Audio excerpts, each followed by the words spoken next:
quick and then turn it over to you. Fantastic final round, 9 under 62 to get the job done. You've been asked a couple times so far, what does a round like this do for you mentally, especially as you plan to head over to the Scottish? Yeah, just tons of confidence. Literally seeing the ball go in from pretty much everywhere on the green helps, and hitting my lines off the tee, and really just when your whole game's kind of, really solid, it just builds confidence in you, and I'm so excited to get across the pond and kind of continue this play.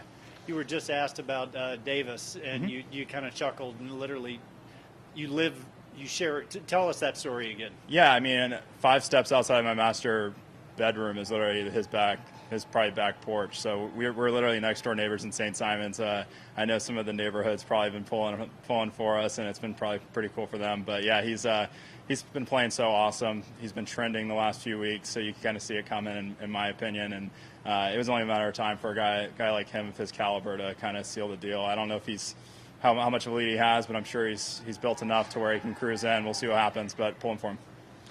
You were flirting with 59, 60 at some point this tournament today. Was that kind of entering in your head as the round got going? I knew it was really low. I didn't know specifically how many under I was. I kept plugging along. I actually caught myself trying to do the math on I think 15 or 16. I was like, screw it, let's just keep trying to fire at pins and make birdies. So 17 was a bummer. That whole that tee shot's been kind of giving me some struggles this week, and I'm excited to come back next year and really dial it in practice rounds, because I hit driver the first round, hit it right, then I hit 3 woods, and the 3 woods were good, but I felt like I was so far behind. I felt like I needed to hit driver and push it up there and try to make eagle, and unfortunately it was a bad swing, and wish I had it back, maybe hit a 3 wood, who knows, but it is what it is. It was a great round, and all I was trying to do is continue to make birdies and push, but on to the next. When you were waking up 7 bag, did you have a number in mind that you felt like, if I shoot this, I had a chance? And obviously Davis kind of said, well, no, I got to take care of this. But 54. Yeah, I mean,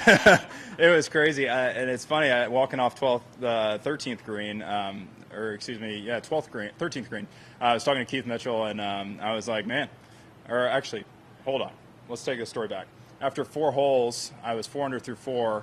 And maybe I was 5 under through 5 even, and I was like, all right, well, if I shoot 54, I just need Davis Thompson to not shoot 59 or better, and we might have a chance. So that was kind of my mindset early in the round, because I was making so many birdies. And then, coming down the stretch after 13 with Keith, we were talking about just how many birdies Davis was making and how it was like a race for second at that point.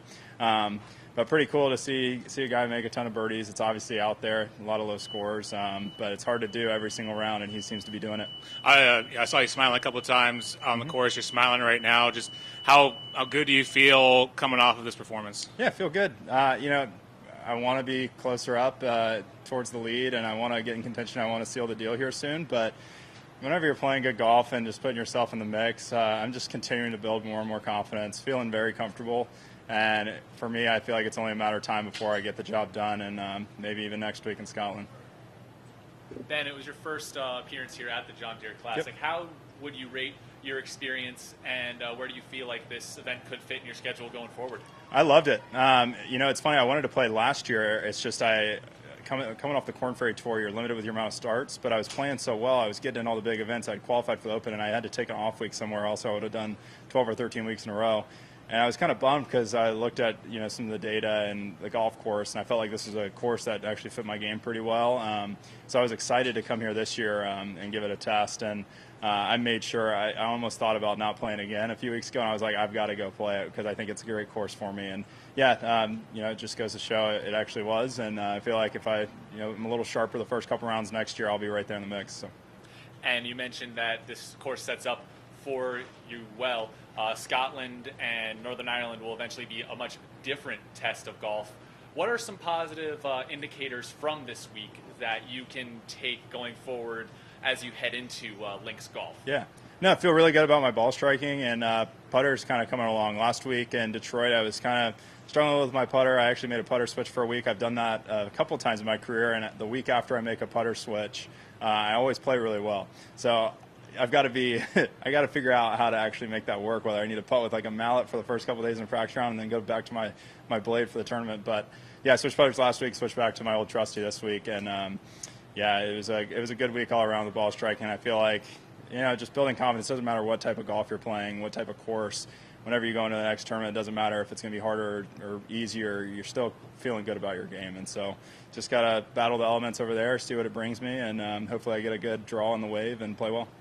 And I noticed the sunglasses were back today. So Oh, yeah. no resolution for the eye situation? Yes, they're never leaving, I don't think. I enjoy them, and it helps me a little bit with what I'm dealing with, and so I love it, and it seems to be working. You did not have the procedure yet? Yeah. Oh, you did have it? Yeah, I did, but the procedure was just to avoid retinal detachment because I had 5 retinal holes in both eyes. So I see floaters still, but they're not terrible.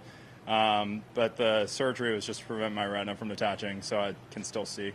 Love that. That was the most important thing. Yeah, the floaters can stay. Do you play practice rounds with Davis? I haven't played with him a bunch recently, but at home we play, every once in a while, and it's hard with the PGA Tour schedule. I feel like we're not home very much, and it's hard to sync up too. Everyone's got different schedules, but we have played a fair share of golf together, next door neighbors, members at the same course, and yeah, we play a practice round from time to time, or even tournament rounds. What have you seen about his game? Is different or better?